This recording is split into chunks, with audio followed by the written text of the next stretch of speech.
Hey everyone, John Riley here with a short video for you on making emergency repairs in the field. We're going to talk about what tools and materials you need to repair 90% of the problems you may encounter in the field. But first, we're going to talk about the $100 O-ring. So here's the scenario. You're in the middle of your route and an O-ring fails. It takes you 15 minutes to figure out exactly what's wrong with the rig. You spend 20 minutes to stop by the auto parts store and get an O-ring, and guess what? They don't have one. So you call the office and you tell them you're on your way to get your truck repaired. It takes you 30 minutes to get to the repair shop, and 15 minutes to get to the part, and 30 minutes to get back to the route. Then you have to pick up the route where you left off and work late to complete it. A crappy day. So what's the answer?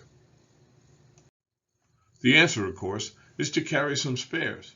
If we had a spare O-ring sitting in the glove compartment, we could pull it out of the glove compartment, put it in the filter or wherever it needs to go, and we're back up and running. Now you're still going to take 15 minutes or so to figure out what's wrong, why is your rig not running right. However, you can turn that $100 delay into a $4 delay.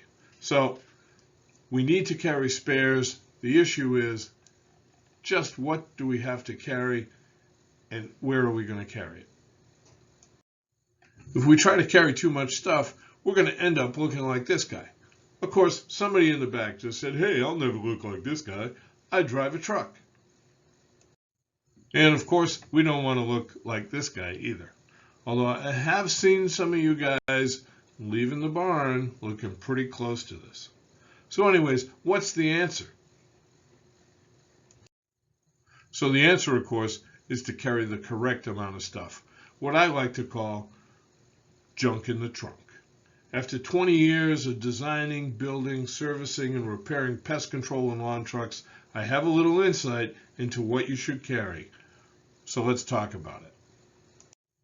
First off, we're going to need a small collection of tools. Now I hear all of the mechanics going, oh man, what a pile of crap that toolbox is. And you know what? It is.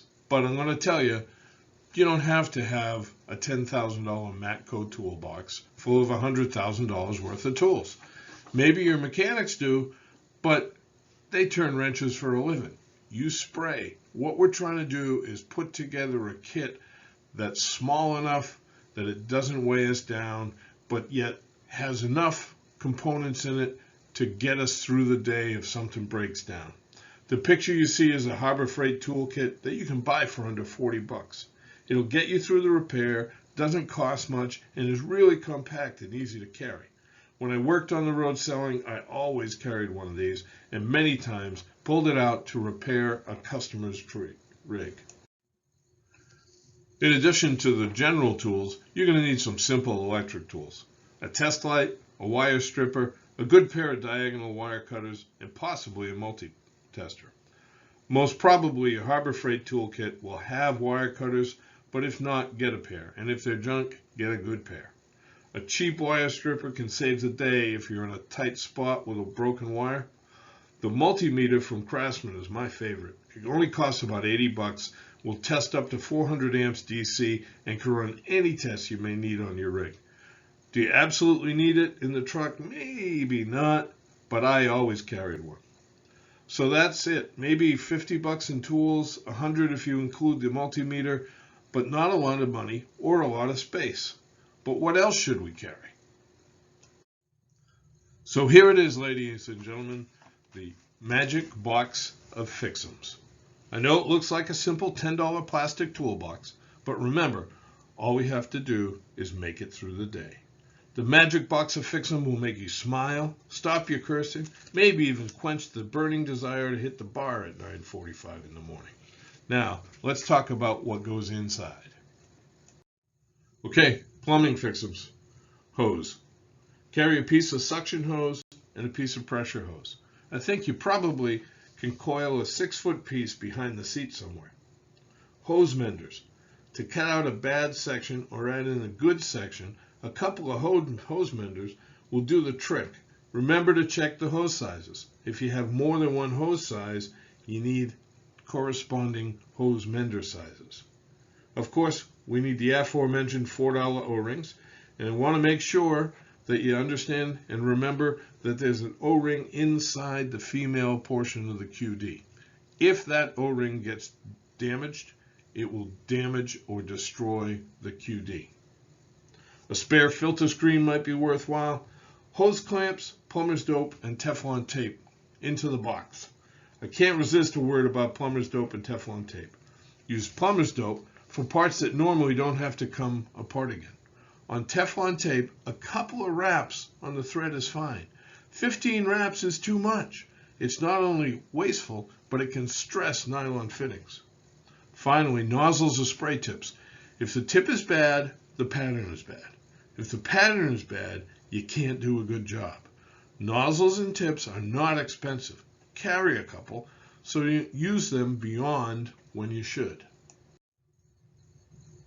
The next plumbing parts you need are specialty fittings. Fittings that are specific to your pump, such as the Udor suction elbow or the SureFlow hose barb fittings shown, can ruin your day if you don't have them. No hardware store will have them, and it's possible that the repair shop won't have them in stock either. Specific hose barb fittings in brass or nylon are also sometimes difficult to find.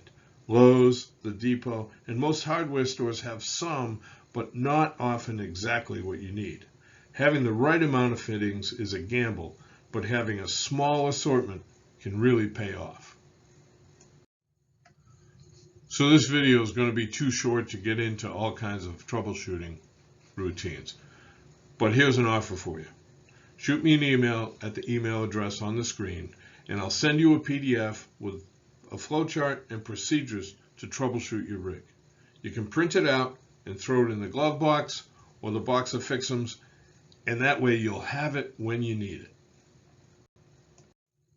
Obviously, we need to carry some electrical fixums as well. Wire nuts, heat shrink tubing, liquid electrical tape, and spare wire can fix a wire break or a bad ground quickly and easily. Junction blocks can help you steal power from a good source to get you through the day. Make sure you have a few clamp-on wire ends to match. Finally, there are fuses, resettable circuit breakers, and auto-resetting circuit breakers.